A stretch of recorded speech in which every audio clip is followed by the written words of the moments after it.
हिंदी के इस एकमात्र वीडियो लेक्चर से आपके पूरे हिंदी का रिवीजन हो जाएगा। इसलिए वीडियो को अंत तक ध्यान से देखें और अपने पूरे हिंदी को रिवाइज कर डालें। तो चलिए स्टार्ट करते हैं हम लोग पहले लेसन, यानी आपका जो पहला लेसन है वह है आपका श्रम विभाजन और जाति प्रथा। याद रखिएगा पहला क्वेश्चन है कि श्रम विभाजन और जाति प्रथा पाठ की कौन सी विधा है, तो ये पाठ निबंध है। श्रम विभाजन और जाति प्रथा के लेखक कौन है, तो भीमराव अंबेडकर हैं। बाबा साहब भीमराव अंबेडकर का जन्म कब हुआ था, 14 अप्रैल 1891 को हुआ था। और कहाँ हुआ था जन्म इनका, तो मध्य प्रदेश महू में। भीमराव अंबेडकर का जन्म किस परिवार में हुआ था, दलित परिवार में हुआ था। ठीक है, अगला सवाल है आपका कि मानव मुक्ति के पुरोधा किसे कहा जाता है, तो भीमराव अंबेडकर को कहा जाता है। किसके प्रोत्साहन राशि पर भीमराव अंबेडकर उच्चतर शिक्षा प्राप्त करने के लिए न्यूयॉर्क गए और फिर वहां से लंदन चले गए, तो बड़ौदा नरेश के। भीमराव अंबेडकर के चिंतन और रचनात्मकता के प्रमुख प्रेरक व्यक्ति कौन थे, तो बुद्ध थे, कबीर थे और ज्योतिबा फूले थे। तीन इनके रचनात्मक प्रेरक व्यक्ति थे। भारत के संविधान निर्माण में किसकी अहम भूमिका थी, तो भीमराव अंबेडकर की अहम भूमिका थी। भीमराव अंबेडकर की मृत्यु कब और कहाँ हुई, तो दिसंबर 1956 में दिल्ली में हुई थी। द कास्ट इन इंडिया के लेखक कौन है, याद रखिएगा Bhimrao Ambedkar. Buddhism and communism के लेखक कौन है, भीमराव अंबेडकर हैं। बुद्ध एंड हिज धमा के लेखक कौन है, भीमराव अंबेडकर। बाबा साहब भी इनको कहा जाता है। बाबा साहब अंबेडकर का संपूर्ण वाङ्मय कितने खंडों में प्रकाशित हुआ था, याद रखिएगा 21 खंडों में प्रकाशित हुआ था। श्रम विभाजन और जाति प्रथा बाबा साहब अंबेडकर के किस भाषण से लिया गया है, तो लिया गया है एनहिलेशन ऑफ कास्ट से। और बाबा साहब के विख्यात भाषण एनहिलेशन ऑफ कास्ट का हिंदी रूपांतरण किया था ललई सिंह यादव ने। भारत में बेरोजगारी का प्रमुख कारण क्या है, तो जाति प्रथा बेरोजगारी का प्रमुख कारण है। जाति प्रथा स्वाभाविक विभाजन नहीं है क्योंकि ये रुचि पर आधारित नहीं होती है, इसके कारण ये स्वाभाविक विभाजन नहीं कही जा सकती है। इसके बाद अगला सवाल है आपके लिए कि आदर्श समाज स्वतंत्रता, समानता और भ्रातृत्व पर आधारित होगा, किसने कहा था, तो भीमराव अंबेडकर ने कहा था। भारत में बेरोजगारी का एक प्रमुख और प्रत्यक्ष कारण क्या है, जाति प्रथा है। आधुनिक सभ्य समाज श्रम विभाजन को आवश्यक क्यों मानता है, तो कार्यकुशलता के लिए आधुनिक सभ्य समाज श्रम विभाजन को आवश्यक मानता है। भारतीय संविधान के निर्माता कौन है, तो भारतीय संविधान के निर्माता है भीमराव अंबेडकर। सच्चे लोकतंत्र में कैसी भाईचारा होनी चाहिए, दूध और पानी के मिश्रण जैसी भाईचारा होनी चाहिए। अब नेक्स्ट लेसन यानी 20 के दांत कहानी से हम लोग क्वेश्चन को रिवाइज करते हैं। पहले ये जान लेते हैं कि ये चैप्टर में कौन सी विधा है, तो ये कहानी है। 20 के दांत के लेखक हैं नलिन बिलोचन शर्मा। कौन है, नलिन बिलोचन शर्मा, जिनका जन्म हुआ है पटना के बदरघाट में। और कब हुआ है इनका जन्म, तो 18 फरवरी 1916 को इनका जन्म हुआ था। नलिन बिलोचन शर्मा की स्कूल की पढ़ाई कहाँ से हुई थी, तो पटना कॉलेजिएट स्कूल से हुई थी। किस विश्वविद्यालय से नलिन बिलोचन शर्मा ने संस्कृत और हिंदी में MA किया था, पटना विश्वविद्यालय से किया था। साहित्य का इतिहास दर्शन किसकी रचना है, नलिन बिलोचन शर्मा की रचना है। 20 के दांत कहानी किस शीर्षक कहानी से ली गई है, तो 20 के दांत तथा अन्य कहानियों से ली गई है। 20 के दांत कहानी किसके अनेक अंतः विरोधों को उजागर करता है, तो मध्यम वर्ग के अंतः विरोधों को उजागर करता है। सेन साहब की कार किस रंग की थी, काले रंग की थी। और सेन साहब की कार की कीमत कितनी थी, 7500 रुपया था। सेन साहब के यहाँ गिरधर लाल क्या थे, किरानी थे। और सेन साहब के बेटे का क्या नाम था, कासू था, जिसको प्यार से खोखा बोला जाता था। सेन साहब की कितनी खोखियाँ थी यानी पुत्रियाँ थी, 5 थी। सेन साहब अपने पुत्र को क्या बनाना चाहते थे, बिजनेसमैन या तो इंजीनियर बनाना चाहते थे। घर के बनाए सभी नियमों और मामलों में अपवाद था, कासू या खोखा। सेन साहब अपनी पुत्रियों को मानते थे कठपुतलियाँ। मदन किसका पुत्र था, गिरधर लाल का पुत्र था। मदन ने कासू के कितने दांत तोड़े थे, 2 दांत तोड़े थे। मदन और कासू के बीच किस खेल को लेकर विवाद हुआ था, लट्टू के खेल को लेकर विवाद हुआ था। सेन साहब के ड्राइवर ने किसे धक्का दिया था, मदन को धक्का दिया था। बंगले के पिल्ले और गली के कुत्ते की लड़ाई किस कहानी में दर्शाया गया है, तो 20 के दांत में दर्शाया गया है। 20 के दांत कहानी में दर्शाया गया है, जिसके लेखक हैं नलिन बिलोचन शर्मा। इसके बाद ऐसे ही लड़के आगे चलकर चोर डाकू बनते हैं, किसने कहा था, तो सेन साहब ने कहा था। मदन के बाप से। मदन के लिए क्या खाना मामूली बात थी? मार खाना मामूली बात थी उसके लिए। सीमा, रजनी, आलो, शेफाली, आरती पांचों किसकी बहनें हैं? तो खोखा की। और सेन साहब की ये पांचों पुत्रियां हैं। खोखा के दांत किसने तोड़ा था? तो मदन ने तोड़ा था। सेन साहब की आंखों का तारा कौन था? तो खोखा था, कासू था। किसके अनुसार सेनों ने सिद्धांतों को भी बदल दिया था? तो खोखा के अनुसार बदल दिया था। मैं तो खोखा को इंजीनियर बनाने जा रहा हूँ, यह कथन किसका था? तो सेन साहब का ये कथन था। ठीक है। सेन साहब की पांचों लड़कियां कैसी थी? मूर्ख थी या आप कह सकते हैं कठपुतलिया थी। पाठ के अनुसार वे सुशील और अनुशासित थी। अब आगे, भारत से हम क्या सीखें? इसमें कौन सी विधा है? तो ये भाषण है। भारत में हम क्या सीखें? भारत से हम क्या सीखें? पाठ के लेखक कौन है? तो लेखक का नाम याद रखिएगा, लेखक का नाम है मैक्स मूलर। मैक्स मूलर का पूरा नाम क्या था? तो फ्रेडरिक मैक्स मूलर पूरा नाम था। मैक्स मूलर का जन्म कहाँ हुआ था? जर्मनी में। और मैक्स मूलर का जन्म कब हुआ था पूछा जाए तो 6 दिसंबर 1823 को उनका जन्म हुआ था। मैक्स मूलर कितने वर्ष के थे जब उनके पिता की मृत्यु हो गई? तो 4 वर्ष के जब थे ये तो उनकी मृत्यु हो गई। मैक्स मूलर के पिता का नाम क्या था? तो विल्हेल्म मूलर था और इनका पूरा नाम फ्रेडरिक मैक्स मूलर था। मैक्स मूलर ने किस देश को सर्वाधिक संपदा से परिपूर्ण बताया है? भारत को। मैक्स मूलर ने किस आयु में लिपजिंग विश्वविद्यालय में संस्कृत भाषा में अपना अध्ययन आरंभ किया था? तो एज याद रखिएगा, 18 वर्ष की उम्र में। कठ और केन आदि उपनिषदों का जर्मन भाषा में अनुवाद किसने किया था? तो मैक्स मूलर ने किया था। मेघदूत का जर्मन भाषा में अनुवाद किसने किया था? तो मेघदूत का जर्मन भाषा में अनुवाद मैक्स मूलर ने किया था। स्वामी विवेकानंद ने किसे वेदांतियों का वेदांती कहा है? तो मैक्स मूलर को कहा है जी। मैक्स मूलर को किसने वेदांतियों का भी वेदांती कहा? तो किसने कहा? स्वामी विवेकानंद ने। ठीक है। महारानी विक्टोरिया ने किसे नाइट की उपाधि दी थी? मैक्स मूलर को नाइट की उपाधि मिली थी। मैक्स मूलर ने किसकी नाइट की उपाधि को अस्वीकार कर दिया? तो यहाँ पे का आंसर है महारानी विक्टोरिया की। ठीक है। इसके बाद मैक्स मूलर का निधन कब हुआ था? तो 28 अक्टूबर 1900 को हुआ था। भारत से हम क्या सीखे? भाषण का हिंदी रूपांतरण किसने किया था? डॉक्टर भवानी शंकर त्रिवेदी ने किया था। सच्चे भारत का दर्शन कहाँ हो सकता है? ग्रामीण भारत में हो सकता है। किस गवर्नर जनरल के समय 172 दारिस नामक सोने से भरा घड़ा मिला था? तो वारेन हेस्टिंग्स के समय में। निवृत्त विद्या का संबंध किससे है? याद रखिएगा, मानव विज्ञान से उसका संबंध है। सर विलियम जोन्स समुद्री यात्रा करते हुए भारत कब पहुँचे थे? तो पहुँचे थे 1783 में। दारिस नामक सोने के सिक्कों से भरा घड़ा किसे मिला था? तो आपको अभी कुछ देर पहले बताया है किसको मिला था। तो यहाँ पे देख लो किसको मिला था? वारेन हेस्टिंग्स को मिला था। वारेन हेस्टिंग्स को मिला था। किसके अध्ययन क्षेत्र में भारत के कारण नवजीवन का संचार हो चुका है? तो नीति कथा का। यूनान और रोम के संपूर्ण साहित्य से कहीं अधिक विशाल है संस्कृत भाषा और साहित्य। सबसे पुरानी भाषा कौन है? संस्कृत है। सबसे पुरानी भाषा कौन है जी? संस्कृत है। अगला चौथा लेसन है, नाखून क्यों बढ़ते हैं? नाखून क्यों बढ़ते हैं? ये एक ललित निबंध है। वहीं क्वेश्चन है कि पाठ में कौन सी विधा है? तो ये ललित निबंध है। नाखून क्यों बढ़ते हैं के लेखक कौन है? हजारी प्रसाद द्विवेदी। और हजारी प्रसाद द्विवेदी का जन्म हुआ है 1907 में। और इनका जन्म पूछा जाए कि कहाँ हुआ था? तो छपरा बलिया उत्तर प्रदेश में हुआ था। हजारी प्रसाद जी की मृत्यु कब हुई है? तो 1979 में दिल्ली में। ठीक है। जन्म हुआ है कब? तो जन्म याद रखिएगा हुआ है 1907। और 1907 को आप अब 0 हटा दीजिए, 7 ला दिए, फिर 9, ये 1979 मृत्यु इनका हुआ है। अशोक के फूल किसकी रचना है? तो हजारी प्रसाद द्विवेदी की रचना है। आलोक पर्व किसकी रचना है? तो आलोक पर्व भी हजारी प्रसाद द्विवेदी की ही रचना है। बाण भट्ट की आत्मकथा किसकी रचना है? हजारी प्रसाद द्विवेदी की रचना है। किस रचना पर हजारी प्रसाद द्विवेदी को साहित्य अकादमी पुरस्कार मिला था? आलोक पर्व रचना पर इनको साहित्य अकादमी पुरस्कार मिला था। बढ़ते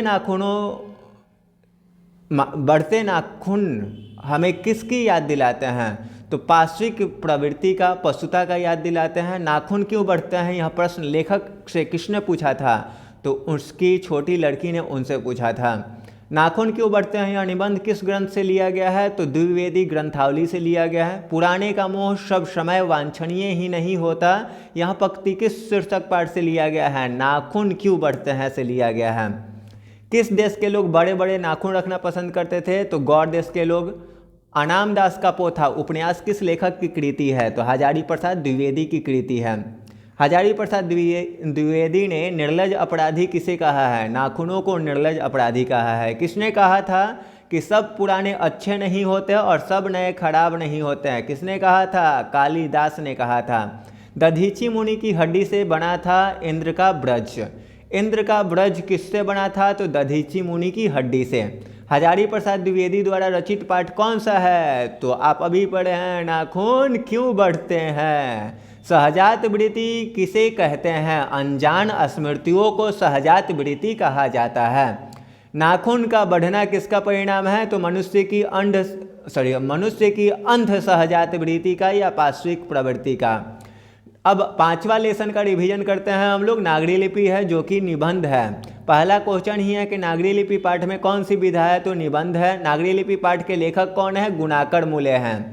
गुणाकर मूले का जन्म कब हुआ था? याद रखिएगा 1935 में इनका जन्म हुआ है। गुणाकर मूले का जन्म कहाँ हुआ था? अमरावती महाराष्ट्र में हुआ है।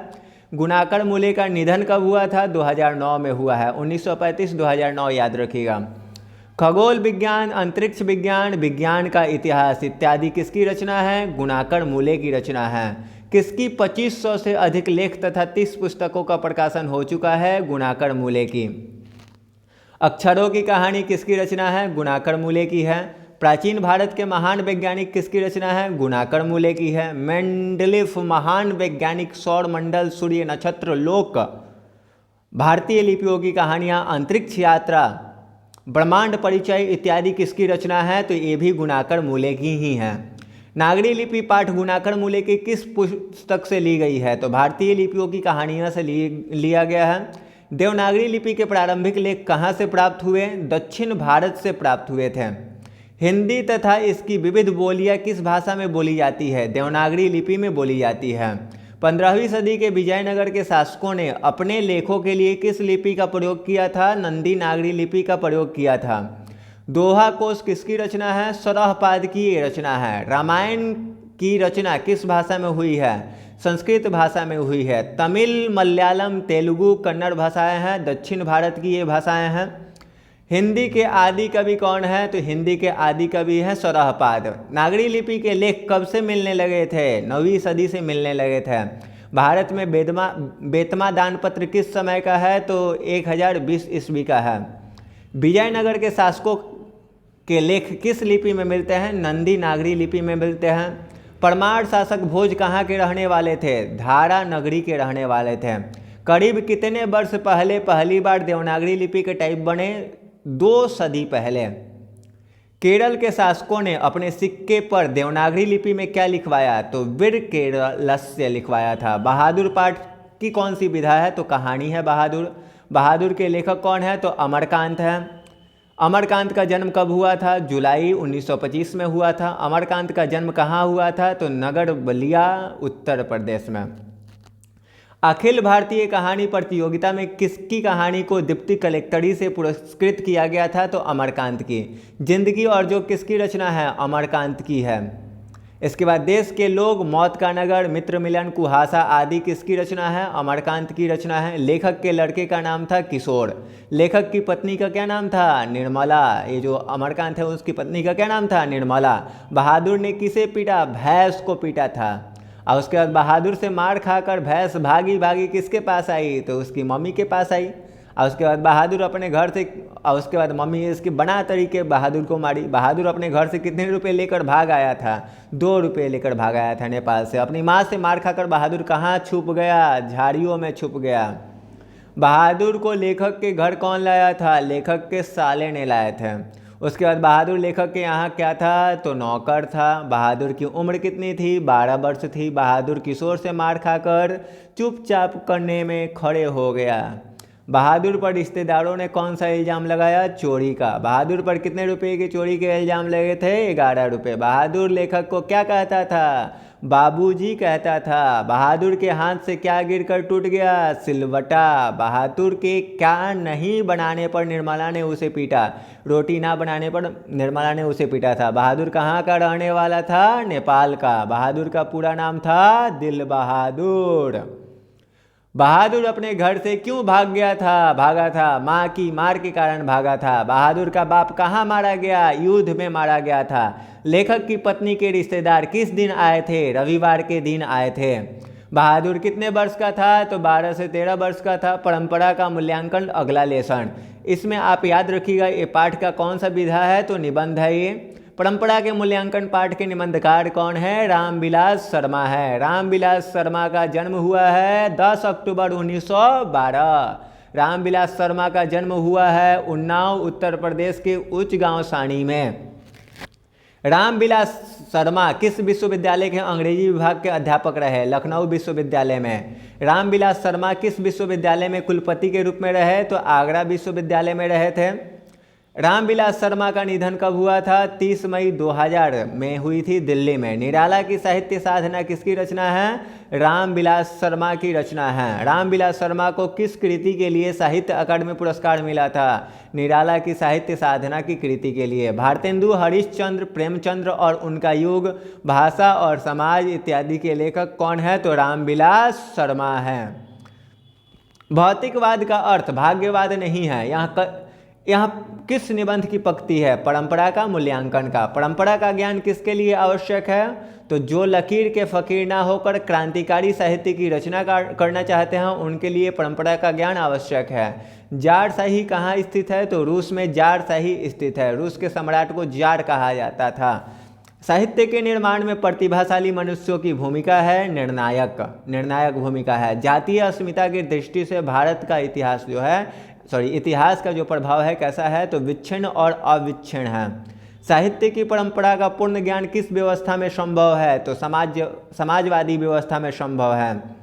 लेखक रामविलास शर्मा कब से कब तक भारतीय प्रगतिशील लेखक संघ के महामंत्री रहे, तो 1949 से 1953। बेचारे 2000 में तो मरिए गए।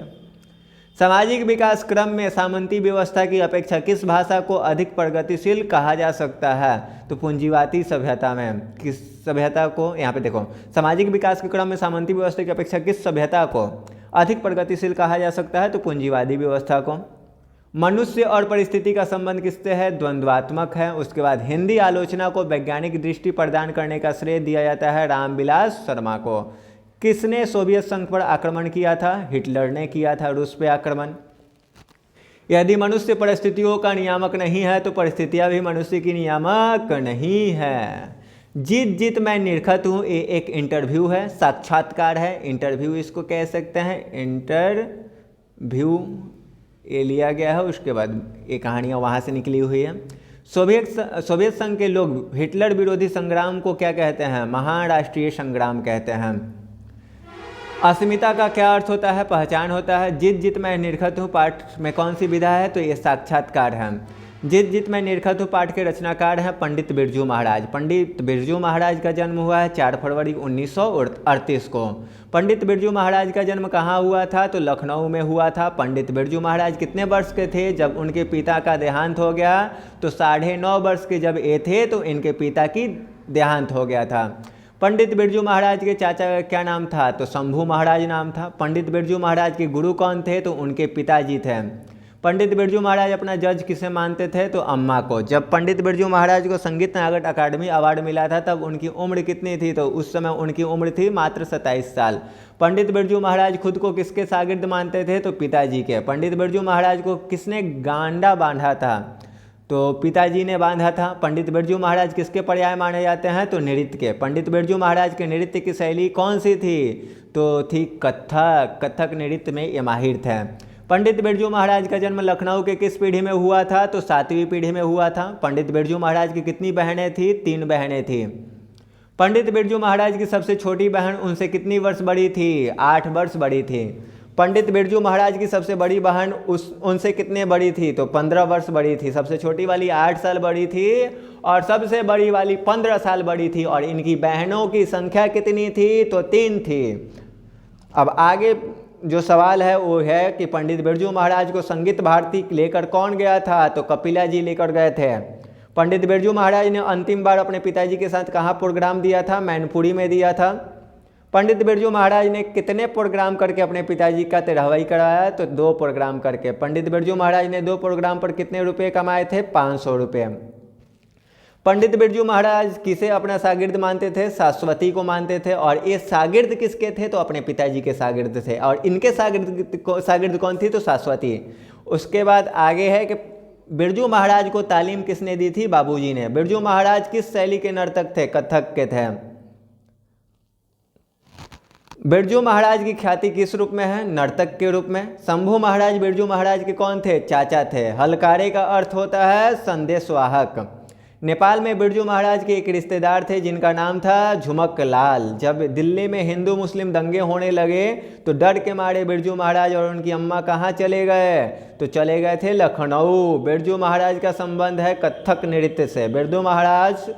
बिरजू महाराज कितना रुपया नजराना देकर अपने गुरु पिताजी से गांधा बनवाया था? तो 500 रुपया देकर गांधा बनवाया था। शागिर्द का अर्थ होता है शिष्य। शागिर्द का अर्थ क्या होता है? शिष्य। वहाँ पे आपको शागिर्द बोला गया तो पंडित बिरजू महाराज की शागिर्द थी सरस्वती और एक खुद शागिर्द थे, शिष्य थे अपने पिताजी के।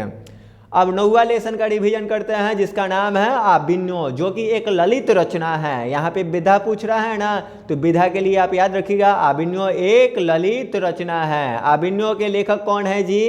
तो आबिन्यो के लेखक है अशोक वाजपेयी। अशोक वाजपेयी का जन्म कब हुआ था? तो 16 जनवरी 1941 को। अशोक वाजपेयी का जन्म कहाँ हुआ था? दुर्ग छत्तीसगढ़ में। अशोक वाजपेयी कहाँ के मूल निवासी थे? याद रखिएगा मध्य प्रदेश के मूल निवासी थे। अशोक वाजपेयी की माता और पिता का नाम क्या था? तो माता का नाम निर्मला देवी और पिता का नाम परमानंद वाजपेयी। अशोक वाजपेयी ने अपने प्रारंभिक शिक्षा कहाँ शुरू की थी? तो government higher school secondary school से प्रारंभ की थी। अशोक वाजपेयी ने एमए कहाँ से किया था? दिल्ली से एमए किया था।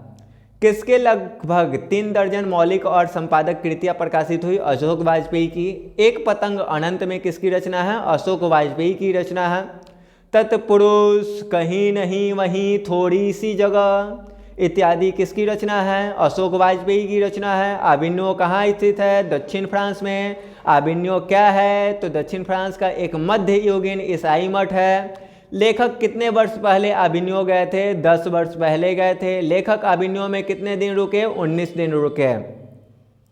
लेखक ने 19 दिन के प्रवास में आबिन्यो में कितनी कविताएं और गद्य लिखे? तो 35 कविताएं लिखे, 27 गद्य लिखे। फ्रांस का एक प्रमुख कला केंद्र रहा है आबिन्यो। रोन नदी की दूसरी ओर बसा एक छोटा सा शहर कौन था? तो बिलनौ था। बिलनौ क्या है? तो एक छोटा सा गांव था। अशोक वाजपेयी आबिन्यो साथ ले गए थे तो हिंदी का टाइपराइटर, कुछ पुस्तकें और कुछ संगीत के टैप्स। 14वीं सदी में फ्रेंच क्रांति तक किसका धार्मिक उपयोग हो रहा था? तो ला सात्रुज का। ला सात्रुज क्या था? तो ला सात्रुज एक ईसाई मठ था। पिकासो की कृति का नाम क्या है? मादा मोलेज द आबिन्यो। रोन नदी के किनारे बसे शहर का नाम है आबिन्यो। प्रत्येक वर्ष आबिन्यो में कैसा समारोह आयोजित होता था? तो रंग समारोह हुआ करता था। बिलनो और आबिन्यो के बीच में कौन सी नदी है? तो रोन नदी है।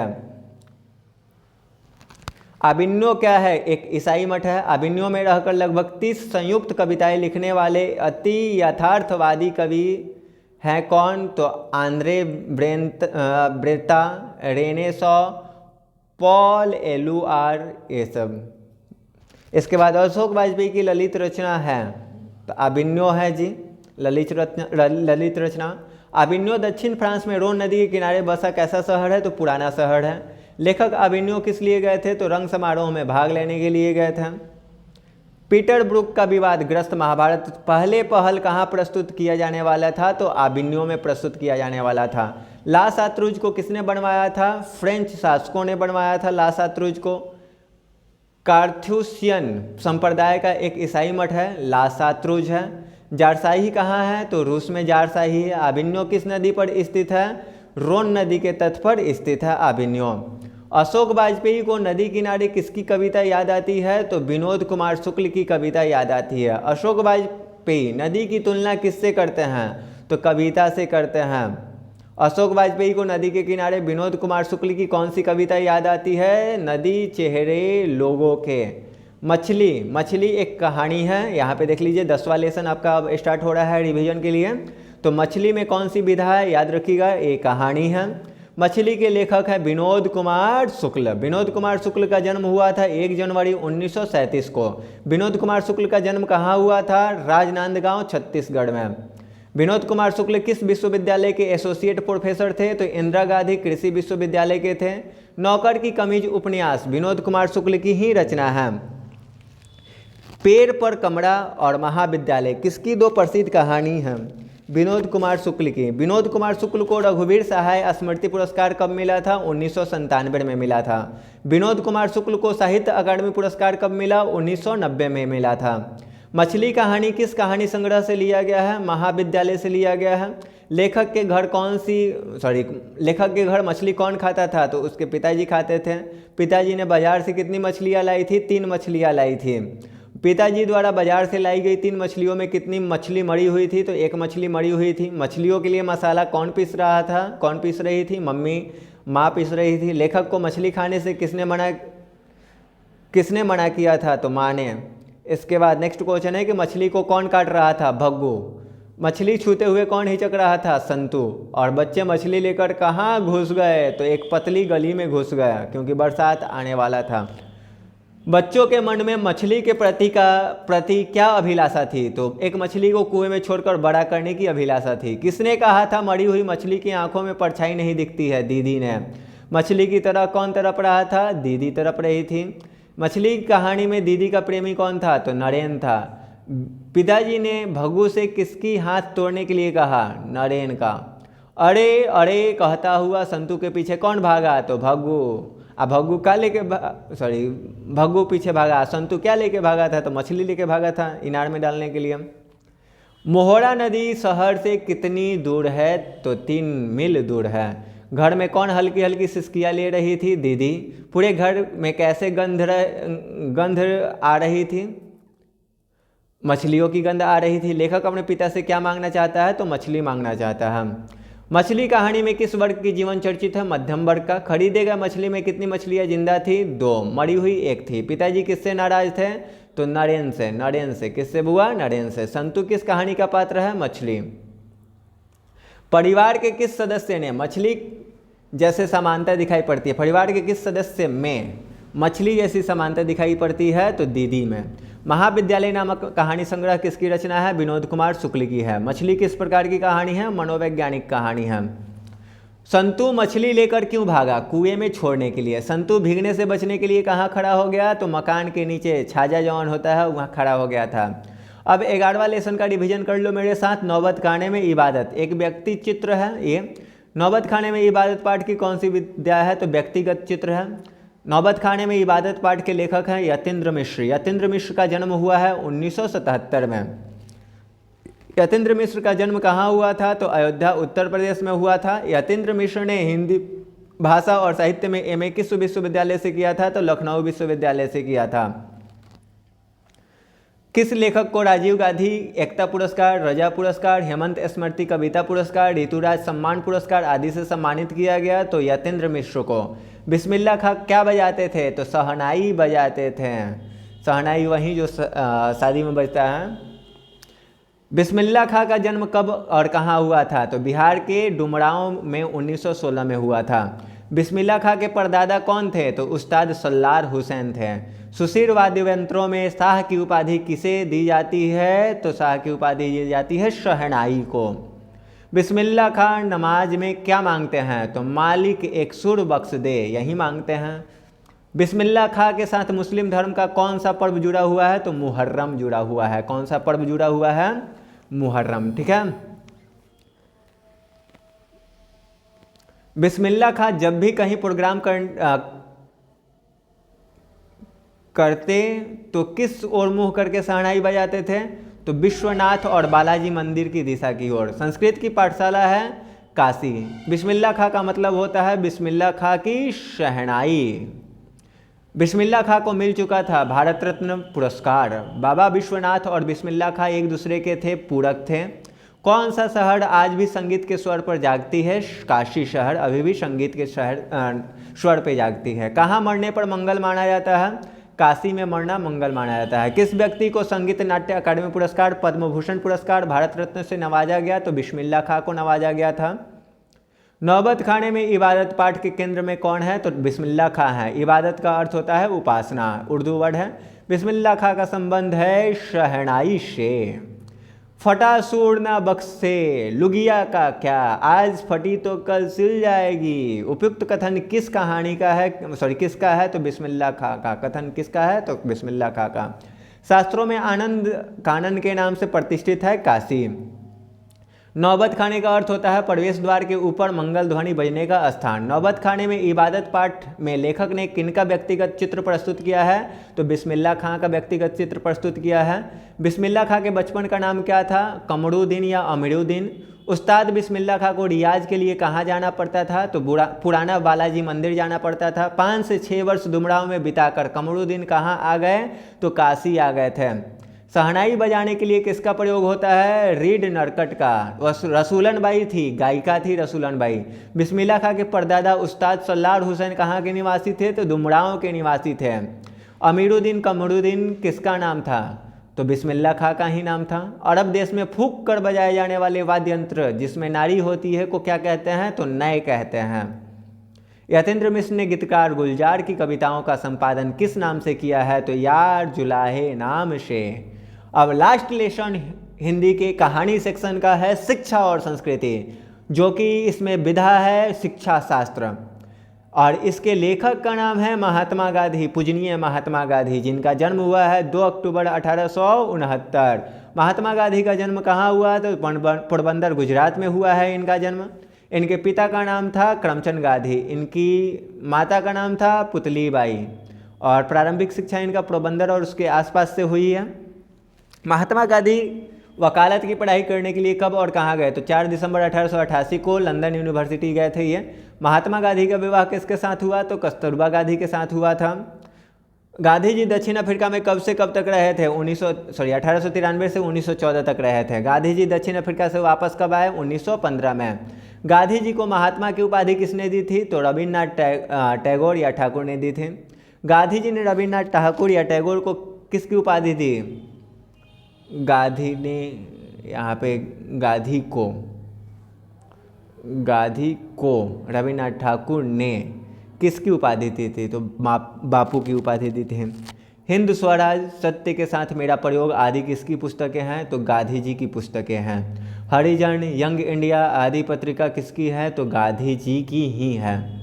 गांधी जी की मृत्यु 30 जनवरी 1948 को नई दिल्ली बिरला टेम्पल 5:15 शाम नाथूराम गोडसे की गोली से हुई थी।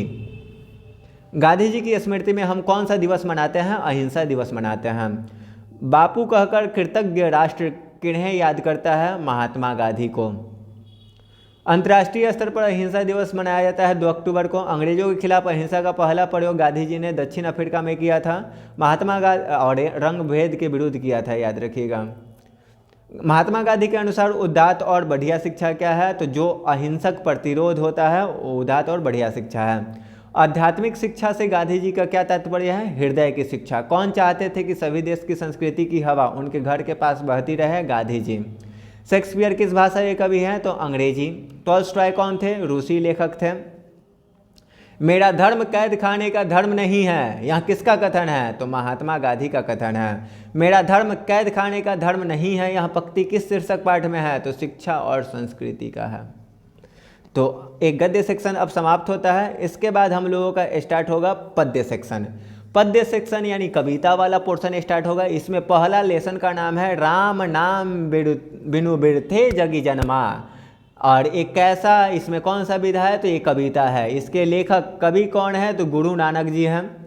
गुरु नानक का जन्म कब और कहाँ, तो 1469 में तलवंडी ग्राम जिला लाहौर में हुआ था, पाकिस्तान में।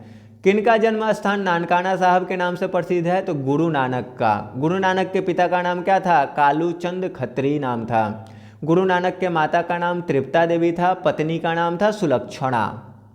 किस कवि ने वर्ण श्रम व्यवस्था और कर्मकांड का विरोध करके निर्गुण ब्रह्म की भक्ति का प्रचार किया, गुरु नानक ने। गुरु नानक की भेंट किस शासक से हुई थी, बाबर से। सिख धर्म के प्रवर्तक थे, गुरु नानक थे। गुरु नानक देव जी पंजाब भाषा के साथ साथ और किस भाषा में कविताएं लिखते थे, तो हिंदी भाषा में। गुरु नानक जी की भाषा में मेल थी ब्रज भाषा और खड़ी बोली दोनों का मेल था भाषा में। गुरु नानक जी की रचनाओं का संग्रह किसने किया था, तो सिख धर्म के 5वें गुरु अर्जुन देव ने किया था। गुरु नानक देव की रचनाओं का संग्रह कब प्रकाशित होता है, कब संग्रह किया गया, तो 1604 में। सिख धर्म के गुरु नानक देव जी की रचनाओं का संग्रह क्या कहलाता है, तो गुरु ग्रंथ साहिब कहलाता है, उन लोगों का सबसे पवित्र ग्रंथ है। जपू जी, आशा दीवार, रहीराज, सोहिला किसकी रचना है, तो गुरु नानक देव जी की है। गुरु नानक देव जी की मृत्यु होती है 1539 में। गुरु नानक देव जी के मुंह से निकले अंतिम शब्द थे वाहे गुरु। गुरु नानक के पद में क्या मिलते हैं, तो प्रेम एवं भक्ति के प्रभावशाली मधुर गीत मिलते हैं। गुरु नानक देव जी किसके बिना इस जगत में जीवन व्यर्थ मानते हैं, तो राम नाम के बिना जीवन व्यर्थ मानते हैं। राम नाम के बिना इस जगत में जीवन क्या है, तो व्यर्थ है। गुरु नानक कौन थे, तो सिखों के प्रथम गुरु थे। गुरु नानक के उपदेश में मिलता है, तो गुरु की महत्ता मिलती है, ब्रह्म की सर्वशक्तिमता मिलती है, नाम जाप की महिमा मिलती है, ये सभी हो जाएगा। नानक की दृष्टि में ब्रह्म का निवास कहाँ है, तो सच्चे हृदय में। अति सुधो, अगला लेसन जो है हम लोगों का अति सुधो स्नेह को मार्ग है में कौन सी विधा है, तो ये भी कविता है। इसके लेखक कौन है, घनानंद है। कवि घनानंद का जन्म कब हुआ है, तो 1689 में हुआ है। कवि घनानंद किस काव्य धारा के कवि हैं, रीति मुक्त कवि के हैं। घनानंद की हत्या किसने करा दी थी, तो किसने कर दी थी, तो नादिर शाह के सैनिकों ने। कवि घनानंद की हत्या कब हुई थी, 1739 में हुई थी। कवि घनानंद किसके यहाँ मीर मुंशी का काम करते थे, मोहम्मद शाह रंगीले के यहाँ। नादिर शाह के सैनिकों ने कवि घनानंद को क्या कहा था, जर जर जर। कवि घनानंद ने नादिर शाह के सैनिकों को क्या दिया था, रज रज रज अर्थात 3 मुट्ठी धूल। प्रेम के पीर कवि कौन है, तो घनानंद है। घनानंद की भाषा कौन सी थी, तो ब्रज भाषा थी। सुजान सागर, विरह लीला, रस केली बली आदि किसकी प्रसिद्ध रचना है, घनानंद की। घनानंद की भाषा थी परिष्कृत और शुद्ध ब्रज भाषा। अति सुधो स्नेह को मार्ग है कविता घनानंद की किस रचना से लिया गया है, तो घन आनंद से लिया गया है।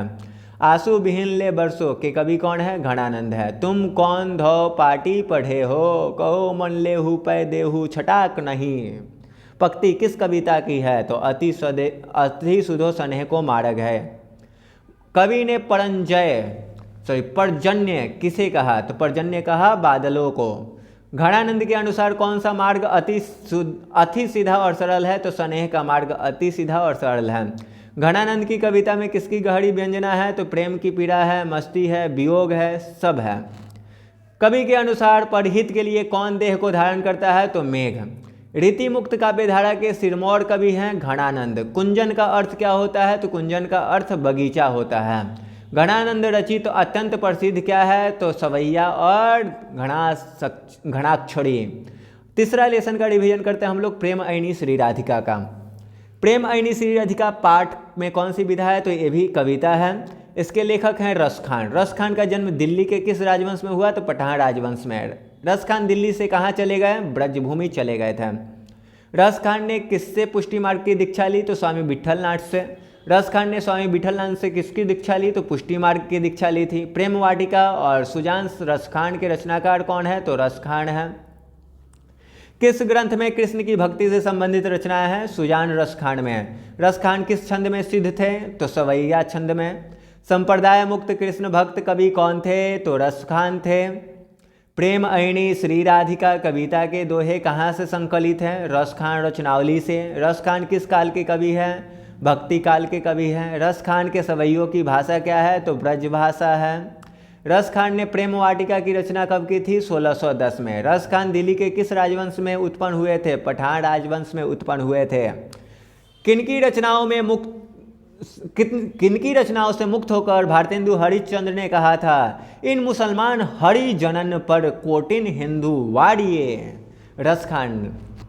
करिल के कुंजन ऊपर बारू के कवि कौन है, तो रस खान है। कवि ने माली मालिन किसे कहा है, तो राधा और कृष्ण को माली मालिन कहा है। रस खान के रचना काल का समय था, कौन सा राज्यकाल था, किसका राज्यकाल था, तो जहांगीर का। कवि रस खान ने किसे चित्तचोर कहा, कृष्ण को चित्तचोर कहा था। रस खान द्वारा कृष्ण लीला का गान किया गया है, सवैयों में किया गया है। कवि रस खान ने प्रेम अयनी किसे कहा है, तो राधा को। सवैया छंद के सिद्ध कवि कौन है, तो रस खान है। कवि रस खान किसके परम भक्त थे, तो कृष्ण के। अब चौथा लेसन का रिवीजन करते हैं कविता में, जिसका नाम है स्वदेशी। स्वदेशी पाठ में कौन सी विधा है, तो कविता है ये। और इसके लेखक हैं प्रेमघन। प्रेमघन का पूरा नाम है बद्री नारायण चौधरी प्रेमघन। प्रेमघन का जन्म कब हुआ है? तो 1855 में मिर्ज़ापुर उत्तर प्रदेश में। मिर्ज़ापुर एक वेब सीरीज भी है, तो वो मिर्ज़ापुर में इनका जन्म हुआ था। प्रेमघन का निधन कब हुआ है? तो 1922 में। प्रेमघन किस युग के कवि थे? भारतेंदु युग के कवि थे। प्रेमघन अपना आदर्श किसे मानते थे? भारतेंदु हरिश्चंद्र को मानते थे। प्रेमघन ने रसिक समाज की स्थापना कब की थी? 1874 में। रसिक समाज की स्थापना किसने की थी? प्रेमघन ने की थी। आनंद कादम्बिनी मासिक पत्रिका तथा नागरी नीरद साप्ताहिक पत्रिका का संपादन किसने किया? प्रेमघन ने किया था। प्रेमघन की रचनाएं किस नाम से संग्रहित है? प्रेमघन सर्वस्व से। उसके बाद जीर्ण जनपद किसकी रचना है? प्रेमघन की रचना है। भारत सौभाग्य किसकी रचना है? प्रेमघन की रचना है। बद्री नारायण चौधरी प्रेमघन द्वारा रचित कविता कौन सी है? स्वदेशी है। परदेश की विधा पढ़ने से क्या परिणाम हुआ? सबकी बुद्धि विदेशी हो गई। प्रेमघन जी कवि के साथ साथ थे कौन? निबंधकार, नाटककार और समीक्षक भी थे ये। कवि के अनुसार अब भारत में क्या दिखाई नहीं पड़ता है, तो भारतीयता नहीं दिखाई पड़ती है भारत में अब। प्रेमघन ने किस कविता में ग्रामीण जीवन का यथार्थवादी चित्रण किया है? जीर्ण जनपद में। भारतेंदु युग के महत्वपूर्ण कवि कौन थे? प्रेमघन थे। हिंदुस्तानी नाम सुनी अब ए सकुची लजात पंक्ति किस कविता से उद्धत है? तो स्वदेशी कविता से उद्धत है। सबई विदेशी वस्तु नरगति रति रीत रखात कछु ना अब भारत में दर्शात भारतीयता। इसका उत्तर क्या होगा? भारतीयता। ये पंक्ति कहाँ से लिया गया है? तो स्वदेशी से लिया गया है, कविता से। स्वदेशी कविता कहाँ से संकलित है? तो प्रेमघन सर्वस्व से। भारत माता पाठ में कौन सी विधा है? तो कविता है। भारत माता पाठ के कवि कौन है? तो सुमित्रानंदन पंत है। सुमित्रानंदन पंत का जन्म कब हुआ है? तो 1900 में हुआ है। कब हुआ है? 1900 में। 1900 में इनका जन्म हुआ था। सुमित्रानंद पंत का जन्म कहाँ हुआ था? तो अल्मोड़ा जिला के कौसानी उत्तराखंड में हुआ था। किस कवि के जन्म 6 घंटे बाद उनकी माता का देहांत हो गया? तो सुमित्रानंदन पंत की माँ का। सुमित्रानंद पंत की माँ का नाम क्या था? तो सरस्वती देवी नाम था। इनका जन्म जैसे ही हुआ 6 घंटे बाद इनकी माँ चल बसती हैं। सुमित्रानंद पंत का निधन कब हुआ था? तो 29 दिसंबर 1977 में। प्रकृति और सौंदर्य की प्रेमी कवि कौन है? तो सुमित्रानंदन पंत है। सुमित्रानंदन पंत का अंतिम काव्य कौन सा है? तो लोकायतन। उच्छ्वास, पल्लव, वीणा, ग्राम्या, युगवाणी, चिदम्बरा इत्यादि किसकी रचना है? तो सुमित्रानंदन पंत की है। सुमित्रानंदन पंत को चिदम्बरा की रचना के लिए कौन सा पुरस्कार मिला? भारतीय ज्ञानपीठ पुरस्कार मिला था। सुमित्रानंदन पंत कैसे कवि हैं? तो छायावादी कवि हैं। भारत माता कविता किस काव्य संग्रह से संकलित है? ग्राम्या से। सुमित्रानंदन पंत के अनुसार भारत माता किसकी मूर्ति है? उदास माटी की मूर्ति है। भारत माता कविता में भारत माँ का चित्र कैसा प्रस्तुत किया गया है? तो यथातथ्य। भारत माँ के श्रेष्ठ मुख की तुलना कवि ने किससे की है? तो छायायुक्त चंद्र से। सुमित्रानंदन पंत को मानवता सौंदर्य ने किस ओर आकृष्ट किया? समाजवाद की ओर आकृष्ट किया था। कवि सुमित्रानंद पंत के अनुसार भारत माता की कितनी संतानें हैं? लगभग कितनी संतानें दलित और अभाव ग्रसित हैं? तो 30 करोड़। सुमित्रानंदन पंत के पिता का नाम गंगादत्त पंत था। सरस्वती देवी इनके माँ का नाम। कवि पंत जी के अनुसार भारत माता का अंचल कैसा है? तो धूलभरा। पंत की प्रमुख काव्य कृति है उच्छ्वास, ग्राम्या, चिदम्बरा, इनमें सभी हो जाएगा। सुमित्रानंद पंत ने मिट्टी की प्रतिमा उदास ने किसे कहा? मिट्टी की प्रतिमा उदास से किसे कहा? भारत माता को। कवि पंत के अनुसार भारत माता है ग्रामवासिनी। पंत के अनुसार गंगा यमुना में क्या प्रवाहित हो रहे हैं? तो भारत माँ के अश्रुजल। अब हम लोग करेंगे छठे लेसन जनतंत्र का जन्म का रिवीजन। ये भी एक कविता है, इसमें भी पूछा जाए कौन सी विधा है? तो बताइएगा कविता है। कविता जनतंत्र के जन्म के कवि है रामधारी सिंह दिनकर। राष्ट्र कवि कौन है? तो रामधारी सिंह दिनकर को राष्ट्र कवि कहा जाता है। जैसे महात्मा गांधी को हम लोग राष्ट्रपिता कहते हैं, तो इनको भी राष्ट्र कवि की उपाधि दी गई है। रामधारी सिंह दिनकर का जन्म कब हुआ था? तो 23 सितंबर 1980 को इनका जन्म हुआ था। रामधारी सिंह दिनकर का जन्म 23 सितंबर 1908 को हुआ था। 1908 को हुआ था, 1960 नहीं, 1908। रामधारी सिंह दिनकर का जन्म कहाँ हुआ था? तो सिमरिया बेगूसराय में हुआ था। संपूर्ण क्रांति चैप्टर 1 12 क्लास में है, वहाँ पर भी पढ़ना है आप। ये बात याद रखिएगा इनका जन्म 23 सितंबर 1908 सिमरिया बेगूसराय। रामधारी सिंह दिनकर का निधन कब हुआ? 24 अप्रैल 1974 को। रामधारी सिंह दिनकर की मां का नाम था मनरूप देवी, पिता का नाम था रवि सिंह। दिनकर जी की प्रारंभिक शिक्षा कहाँ से हुई थी? गांव और उसके आसपास से। दिनकर जी की कवि के साथ थे, एक गद्यकार भी थे, क्रांतिकारी भी थे। रेणुका हुंकार रश्वंती, कुरुक्षेत्र रश्मि रथी, उर्वशी हारे को हरिनाम इत्यादि किसकी रचना है? रामधारी सिंह दिनकर की रचना है। अर्धनारीश्वर, संस्कृत के 4 अध्याय इत्यादि किसकी रचना है? रामधारी सिंह दिनकर की ही रचना है। किस रचना के लिए रामधारी सिंह दिनकर को साहित्य अकादमी पुरस्कार मिला? संस्कृत के 4 अध्याय के लिए, संस्कृति के 4 अध्याय के लिए। किस रचना के लिए रामधारी सिंह दिनकर को ज्ञानपीठ पुरस्कार मिला है? तो उर्वशी के लिए मिला है। दिनकर किस वाद के कवि थे? तो छायावाद के थे। रामधारी सिंह दिनकर किस युग के कवि थे? भारतेंदु युग के कवि थे।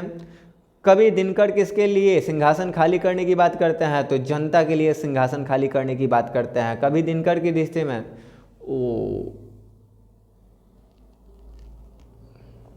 कवि दिनकर की दृष्टि में आज के देवता कौन है? तो मजदूर और किसान हैं। दिनकर जी किस विश्वविद्यालय में उपकुलपति के पद पर रहे हैं? तो भागलपुर विश्वविद्यालय में रहे हैं।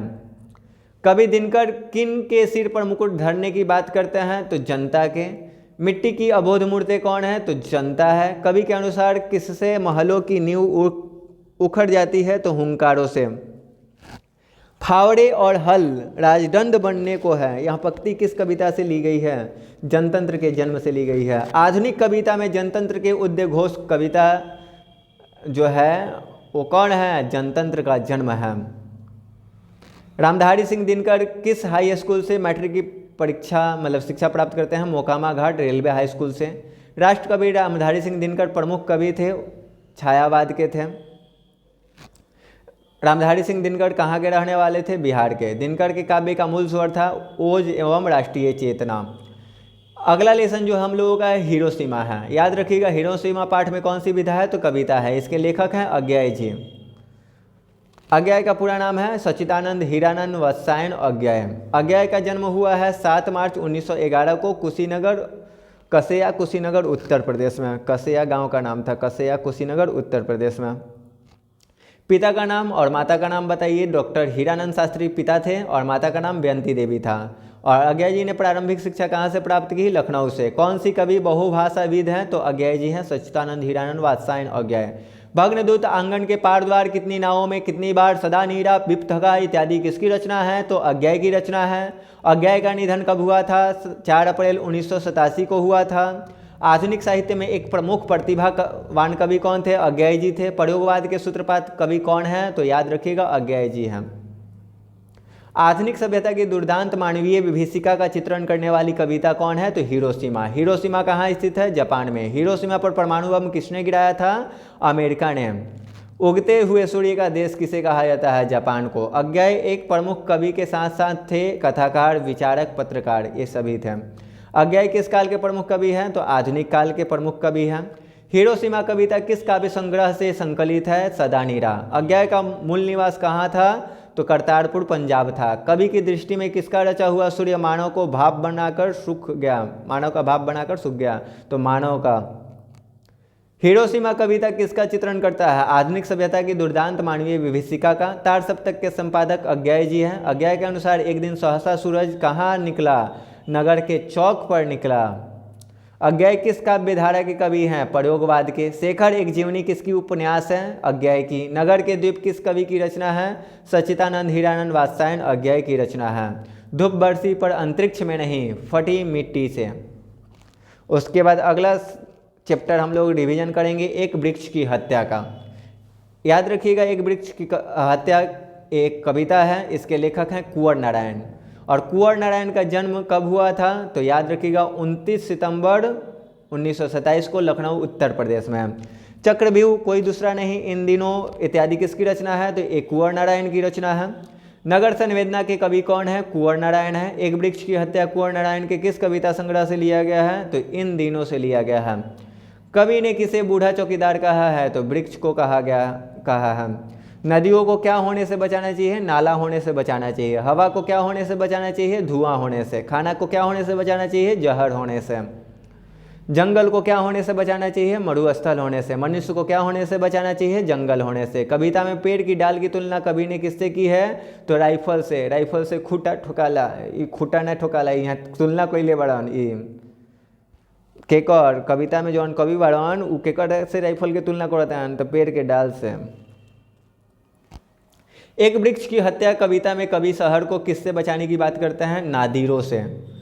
एक वृक्ष की हत्या शीर्षक पाठ में दूर से कौन ललकारता है? वृक्ष रूपी चौकीदार। कवि के अनुसार वृक्ष रूपी चौकीदार की पगड़ी कैसी है? फूलपत्ती द्वार। चक्रव्यूह किसकी रचना है? कुंवर नारायण की। अब नेक्स्ट लेसन हम लोग 9वां लेसन हमारी नींद का हम लोग रिवीजन करेंगे। ये एक कविता है जिसके राइटर का नाम है बीरेन डंगवाल। बीरेन डंगवाल का जन्म 5 अगस्त 1947 को भारती नगर टेहरी गढ़वाल उत्तर प्रदेश में हुआ है। बीरेन डंगवाल का पहला कविता संग्रह प्रकाशित होता है 1991 में और इनको किस कृति के लिए साहित्य अकादमी पुरस्कार मिला था? तो दुष्चक्र में सृष्टा। बीरेन डंगवाल को किस कृति के लिए रघुवीर सहाय स्मृति पुरस्कार मिला? इसी दुनिया में के लिए। हमारी नींद कविता किस काव्य संग्रह से लिया गया है? दुष्चक्र में सृष्टा। बीरेन डंगवाल कवि हैं, समकालीन कवि हैं। कवि के अनुसार धमाके के साथ हुआ था देवी जागरण हुआ था। धमाके से देवी जागरण कहाँ हुआ? गरीब बस्तियों में हुआ था। मेरी नींद के दौरान कुछ बढ़ गया, कुछ बढ़ गया। मेरी नींद के दौरान कुछ बढ़ गया, कुछ इंच बढ़ गया। हमारी नींद कविता में किसके जीवन क्रम पूरा होने की बात कही है? तो मक्खी के। दैनिक अमर उजाला के संपादकीय सलाहकार भी रहे कौन? बीरेन डंगवाल। कवि के अनुसार इंकार करना ना भूलने वाले कौन हैं? तो हठधर्मी लोग हैं। हमारी नींद कविता में नींद किसका प्रतीक है? आलस का। कवि बीरेन डंगवाल के अनुसार जीवन में क्या महत्वपूर्ण है? संघर्ष महत्वपूर्ण है, इसलिए आदमी को संघर्ष करते रहना चाहिए और पूरे लाइफ संघर्ष करना चाहिए। अगला लेसन जो है हम लोग अक्षर ज्ञान का रिवीजन करेंगे।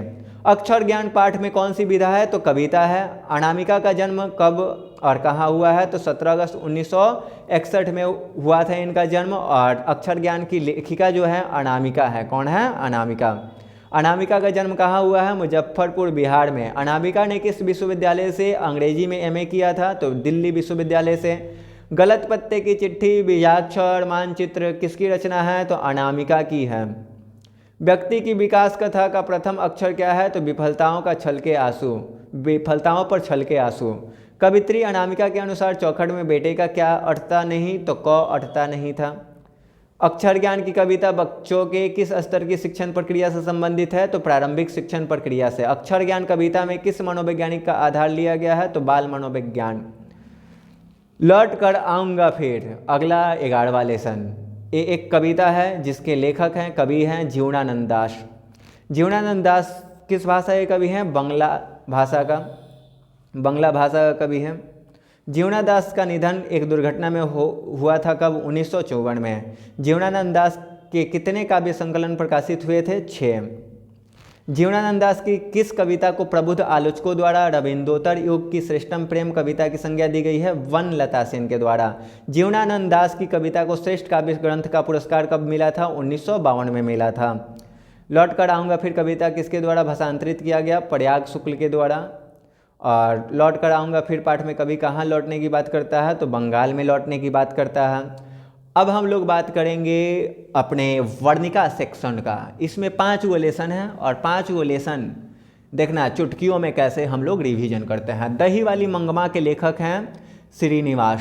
इनका पूरा नाम था मास्ती वेंकटेश अयंगार। श्रीनिवास का जन्म कब हुआ था? 6 जून 1891 को हुआ था और इनका जन्म कोलार कर्नाटक में हुआ है। दही वाली मंगमा पाठ के अनुवादक कौन है? तो BR नारायण है। मंगमा क्या बेचती थी? दही बेचती थी। मंगमा का विवाद किससे था? बहू से। मंगमा की बहू का नाम क्या था? नजमा। दही वाली मंगमा किस भाषा की कहानी है? कन्नड़ भाषा की कहानी है। मंगमा मिठाई किसके लिए ले जाती है? तो पोते के लिए ले जाती है। मंगमा कहाँ की रहने वाली थी? औलूर के पास के गाँव की रहने वाली थी। दही वाली मंगमा शीर्षक पाठ में बहू ने सास को मनाने सास से समझौता क्यों कर लिया? मजबूरीवश समझौता किया था। अमराई का कुआं कहाँ था? तो रास्ते में था। मंगमा दही बेचने कहाँ जाती थी? बेंगलोर। क्यों री राक्षसी इस बच्चे को क्यों पीट रही है? ऐसा किसने कहा? तो मंगमा ने कहा था। नजमा मंगमा की कौन थी? बहू थी। रंगप्पा कौन था? एक जुआरी था जो मंगमा के पीछे पड़ गया था उनसे पैसा ऐंठने के लिए बेचारी को बुड़बक बनाया कि कोई सहूँ लूटना चाह रहा था। ये भौनक लग गया पतोहिया को, पतोहिया मान गई अपने सास को मना लेती है, जो भी झगड़ा झंझट हुआ था माफ़ी मांग के अपना सुलह करा लेती हैं पोते के माध्यम से। मंगमा अपना पैसा किसके पास जमा करती थी? माँ जी के पास। मंगमा का हाथ किसने पकड़ा था? तो हई रंगप्पा पकड़ ले रहे जुअरिया। मंगमा से कर्ज कौन मांग रहा था? रंगप्पा मांग रहा था। घर वालों के रहते एक अच्छी साड़ी नसीब नहीं हुई, ऐसा किसने कहा? मंगमा। मंगमा ने किस कपड़े के ब्लाउज बनाए थे? मखमल के। मंगमा के मखमल के ब्लाउज की कीमत कितनी थी? 8 रुपया। मंगमा क्या खाती थी? तो पान सुपारी खाती थी। बी आर नारायण ने किस कहानी का अनुवाद किया था? दही वाली मंगमा का। दही वाली मंगमा पाठ के केंद्र में कौन है? तो मंगमा है। ढहते विश्वास, अगला लेसन का नाम है ढहते विश्वास। ढहते विश्वास कहानी के लेखक कौन है? तो सात कोरी होता है। सात कोरी होता किस भाषा के प्रमुख कथाकार हैं? तो उड़िया भाषा के कथाकार हैं। सात कोरी होता का जन्म कब हुआ था? 29 अक्टूबर 1929 को हुआ था। सात कोरी होता का जन्म कहाँ हुआ था? तो मयूरभंज उड़ीसा में। किस लेखक के 1 दर्जन से अधिक पुस्तकें प्रकाशित हो चुकी है? सात कोरी होता की। ढहते विश्वास कहानी के अनुवादक कौन है? तो राजेंद्र प्रसाद है। ढहते विश्वास कहानी की प्रमुख पात्रा कौन है? लक्ष्मी है। लक्ष्मी के पति का नाम था लक्ष्मण।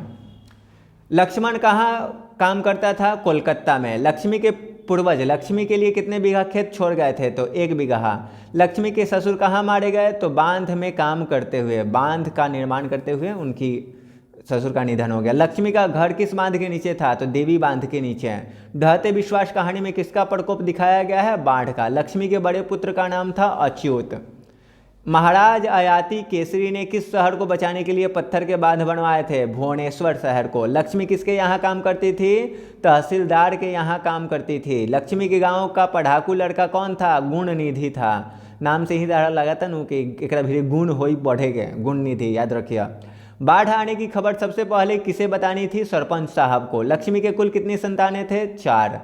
और लक्ष्मी की कितनी बेटियां थी? 2। अब बेटा कई गो हो जाए? 2 गो, 2 2 4। ढहते विश्वास कहानी में किस राज्य को बाढ़ एवं सूखा से प्रभावित दिखाया गया? उड़ीसा को। इसके बाद ढहते विश्वास कहानी में स्कूल कहाँ है? टीले के नीचे स्कूल है। कौन हल्ला कर बाढ़ से सबको सचेत कर रहा था? चंद्रा, शिवशंकर, मकड़ा, ये सभी। स्वेच्छासेवक दल का गठन किसने किया था? गुणनिधि ने। लक्ष्मी किस कहानी की केंद्रीय पात्रा है? ढहते विश्वास की है। बाढ़ की समस्या किस कहानी में है? ढहते विश्वास में है। ढहते विश्वास किस भाषा से अनुदित है? उड़िया भाषा से। बारी बारी से गांव के लड़के किसकी निगरानी कर रहे थे? ढलई बांध की कर रहे थे, दलई बांध की। लक्ष्मी दोनों लड़कियों और छोटे बेटों को सुलाकर कहाँ गई? गुहाल में गई थी। घर पर 2 लड़कियां और साल भर के लड़के को लेकर कौन अकेली थी? लक्ष्मी। हल किराए पर लेकर बीघे भर जमीन में खेती कौन करवाती थी? लक्ष्मी। अब तीसरा लेसन पे आते हैं। माँ कहानी के लेखक कौन है? तो ईश्वर पेटलीकर हैं और ये गुजराती भाषा के लोकप्रिय कथाकार थे। माँ कहानी किस भाषा से अनुदित है? तो गुजराती। माँ कहानी के अनुवादक हैं गोपाल दास नागर। माँ कहानी की प्रमुख पात्रा कौन है? मंगू। मंगू जन्म से क्या थी? पागल और गूंगी थी। मंगू की माँ की कितनी संतानें थी? 4। मंगू के अलावा माँ की कितनी संतानें थी? 3। मंगू की बड़ी बहन का नाम क्या था? कम्मो। कौन मंगू को अस्पताल भेजना नहीं चाहती थी? माँ नहीं भेजना चाहती थी। माँ अस्पताल को किसकी उपमा देती थी? गौशाला की। मंगू के गाँव की कौन दूसरी पागल लड़की हो गई थी? तो कुसुम। किसने पहली बार अस्पताल का विरोध नहीं किया? माँ ने। कौन सा महीना माँ के लिए आराध्य देव बन गया? अगहन का। मंगू की प्राकृतिक मौत को माँ क्या मानती है? छुटकारा। काला पानी किस का लोकप्रिय उपन्यास है? ईश्वर पेटलीकर का। अंदर किसी को देखने जाने का नियम नहीं है, यह किसने कहा? मैट्रन ने। मंगू को भर्ती करने के लिए माँ ने किसे पत्र लिखकर बुलवाया? बड़े पुत्र को। मंगू कब से पागल थी? तो जन्म से ही पागल थी मंगू। पागलों के अस्पताल में उपद्रवी मरीजों को कैसे रखा जाता था? कमरे में बंद करके। मंगू को अस्पताल में भर्ती कराने के लिए माँ के पुत्र ने किसका ऑर्डर प्राप्त किया? मजिस्ट्रेट का। माँ को कितनी पुत्रियाँ थी? 2 पुत्रियाँ थी। रात में रोशनी जलती रहने से इसे नींद नहीं आती, यह किसने कहा? माँ ने कहा था। मंगू की याद में कौन पागल हो गई? माँ ने। मंगू को घर से अस्पताल के लिए किस गाड़ी से लेकर जाया गया? बैलगाड़ी से लेकर जाया गया।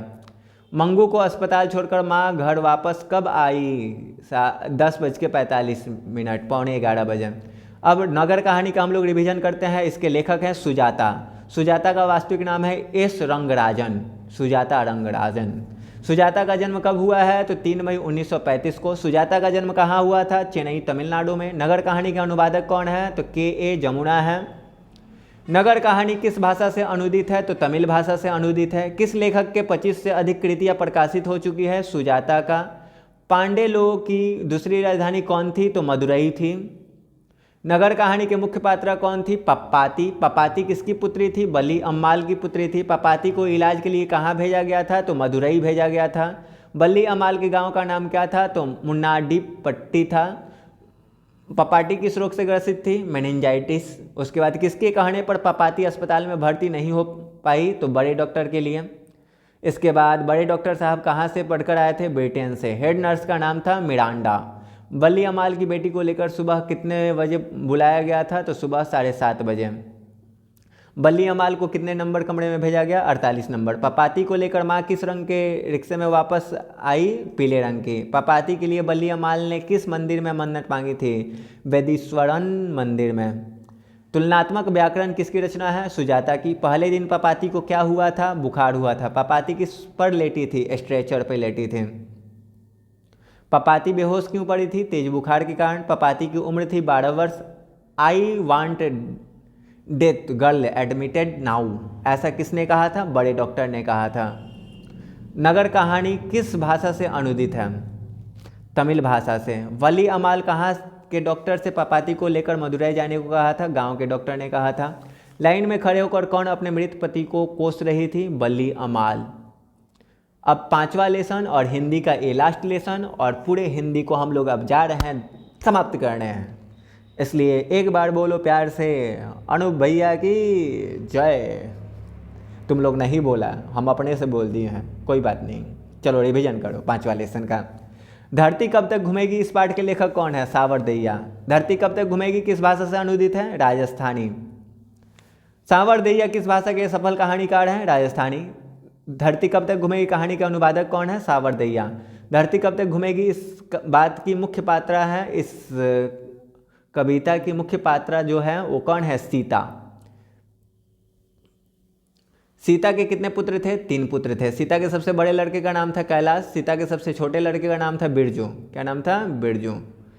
इसके बाद कौन अपना काला ओढ़ना देखकर रुआंसी हो गई? सीता। धरती कब तक घूमेगी शीर्षक कहानी में किसे महसूस होने लगा कि आकाश अनंत नहीं है? सीता को। सीता के बेटों ने सीता को कितने रुपए माहवारी खर्च देने का निर्णय लिया? 50 रुपया। किस दिन सीता को लगी कि लापसी बिल्कुल फीकी है? नाहरसिंह वाले दिन। सीता रुआंसी क्यों हो गई? अपना काला ओढ़ना देखकर। 3 बेटे, 2 वक्त की रोटी और 1 माँ किस कहानी की पकती है? धरती कब तक घूमेगी। 3 बेटे की माँ कौन थी? सीता। धरती कब तक घूमेगी कहानी कैसी कहानी है? सामाजिक कहानी है। एक दिन घर छोड़कर कौन चली गई? सीता घर छोड़कर चली गई। सीता को रसगुल्लाई किसने खिलाई थी? रसगुल्ला किसने खिलाई थी? तो भौरी ने खिलाई थी। सीता को दाल के हलवे किसने खिलाई थे? तो राधा ने खिलाई थी। कैलाश की पत्नी का नाम राधा था। नारायण की पत्नी का नाम भौरी था। बिरजू की पत्नी का नाम पुष्पा था। रोटी दो का खेल किस कहानी में बच्चे खेलते हैं? धरती कब तक घूमेगी। माँ कब से खाना अलग बनाकर खाएगी? आज दोपहर से। यह बात अच्छी नहीं लगती कि माँ महीने भर इधर उधर लुढ़कती रहे। यह किसने कहा? कैलाश ने कहा। कौन अपने घर में घुटन महसूस करती है? सीता। किस कहानी में रोटी का सवाल था? धरती कब तक घूमेगी। भर आई आंखें पोंछकर किसने आकाश की ओर देखा? सीता ने देखा। तो इस प्रकार हमने पूरे हिंदी का 10th क्लास के पूरे हिंदी का मैंने पूरा रिवीजन करवा दिया और लगभग 700 ऑब्जेक्टिव क्वेश्चन का इसमें रिवीजन मैंने कराया है। अब आपका जिम्मेवारी क्या बनता है? तो वीडियो को बार बार प्ले कीजिए और देखिए, और जिस दिन हिंदी का एग्ज़ाम हो उस दिन एक बार मेरा प्यार से नाम लीजिए, वीडियो लेक्चर को पूरा देख जाइए और यकीन मानिए 100 जो ऑब्जेक्टिव होते हैं हिंदी के उसमें कंफर्म इससे 50 क्वेश्चन जरूर देखने को मिलेंगे। इसलिए इस लेक्चर को एकदम ध्यान से देखिए, बार बार रिवीजन कीजिए और वीडियो को हो सके तो अपने 10th क्लास वाले फ्रेंड को भी शेयर कर दीजिए। धन्यवाद।